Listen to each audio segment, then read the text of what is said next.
एक जागा जिथे प्रत्येक मशीन नाही तर एक संधी आहे स्वतःला घडवण्याची। ही जागा म्हणजे Chhajed fitness club, Rahuri factory मधील सर्वात विश्वसनीय आणि हायटेक जिम। महिलांसाठी स्वतंत्र batches and trainers, 100% safe and positive environment, AC सह पूर्ण सुविधा असलेली gym, hitech equipments, full body workout साठी योग्य। तर यायचं कुठे आहे? Chhajed fitness club, Tarabad road, Rahuri factory. आवाज जनतेचा, लढा सर्वसामान्य जनतेच्या न्याय व हक्कांसाठी। 10 वर्ष व त्यापेक्षा जास्त सेवा झालेल्या कर्मचाऱ्यांना शासकीय सेवेत सामावून घ्यावं, कर्मचाऱ्यांचं मानधन वाढवावं यासह इतर मागण्यांसाठी राष्ट्रीय आरोग्य अभियानाच्या कर्मचाऱ्यांनी मंगळवारपासून बेमुदत संप पुकारलाय। पहिल्या दिवशी कर्मचाऱ्यांनी जिल्हा परिषद, जिल्हाधिकारी कार्यालय, जिल्हा रुग्णालय तसंच ग्रामीण भागात आपापल्या दवाखान्यात आंदोलन केलं। अहिल्यानगर महापालिकेतील 59 कर्मचारी या आंदोलनाला सहभागी झाले। महापालिका कर्मचारी संघटनेनेही या आंदोलनाला पाठिंबा दिलाय। दरम्यान आंदोलनस्थळी जिल्हा आरोग्य अधिकारी डॉक्टर बापूसाहेब नागरगोजे, जिल्हा शल्य चिकित्सक डॉक्टर संजय घोगरे यांनी भेट देऊन आंदोलनकर्त्यांशी संवाद साधला। मी शिल्पा लंके, रुग्ण कल्याण समिती समन्वयक, अहिल्यानगर जिल्ह्यामध्ये। आज आम्ही सर्व NHM कर्मचारी जे आहोत ते 19 पासनं बेमुदत आंदोलनासाठी राज्यस्तरापासनं ते PSC स्तरापर्यंत सर्वजण या संपामध्ये सामील झालेलो आहोत।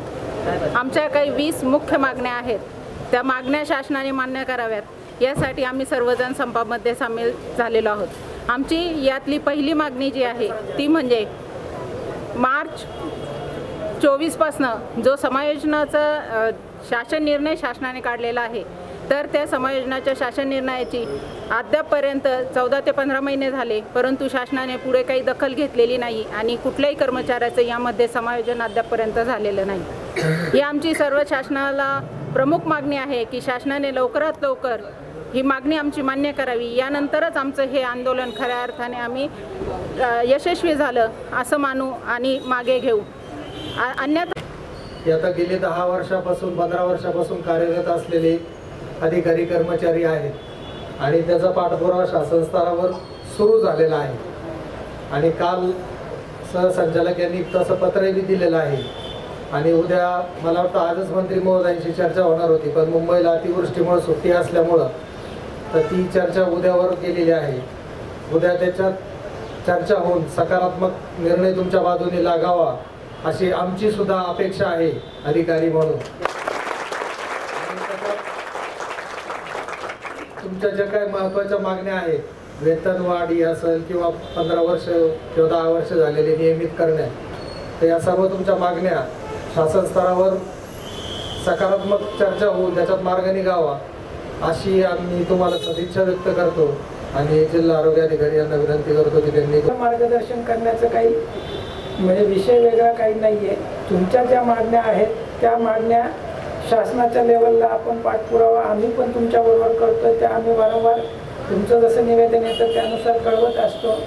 तुम्हाला माहिती आहे मध्ये एक राज्यस्तरीय समिती पण स्थापन झाली होती, त्या समितीच्या 2-3 बैठका झाल्या, नंतर काही कारणास्तव शासन स्तरावर हे गोष्टी या प्रलंबित आहेत। त्यामध्ये तुम्हाला तुमचा आत्ताचा हा जो पाठपुरावा आहे याच्यानुसार तुमच्या त्या मागण्यांचा नक्की शासन स्तरावर पण विचार होईल। या सर्व गोष्टी होत असताना फक्त आपण रुग्णसेवेमध्ये कुठेही अडथळा येणार नाही, आपण रुग्णांना वेठीस धरणं आपल्याला पण ते म्हणजे बरोबर वाटणार नाही, त्या हिशोबाने आपण जे आपलं आंदोलन आहे हे स्थगित करून कामकाज सुरू करावं अशी पण एक शासनाच्या प्रशासनाच्या वतीने पण आमच्या दोघांतर्फे आवाहन असेल।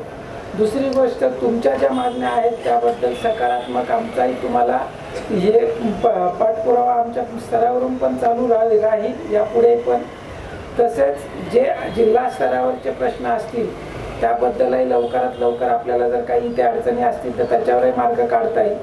पण या आंदोलनाबद्दल तुम्ही तुमच्या संघटनेने राज्यस्तरावर तुमची जी संघटना आहे त्यांच्याशी चर्चा करून त्यानुसार आंदोलनाची दिशा ठरवून रुग्णांच्या सेवेसाठी आणि आपल्या ज्या सेवा आहेत यामध्ये कुठेही अडथळा येणार नाही यासाठी आपण प्रयत्न करावे। धन्यवाद। नवनवीन घडामोडी आणि सत्य बातमी पाहण्यासाठी आजच आमच्या YouTube चॅनलला सबस्क्राइब करा, शेअर करा आणि लाईक नक्की करा।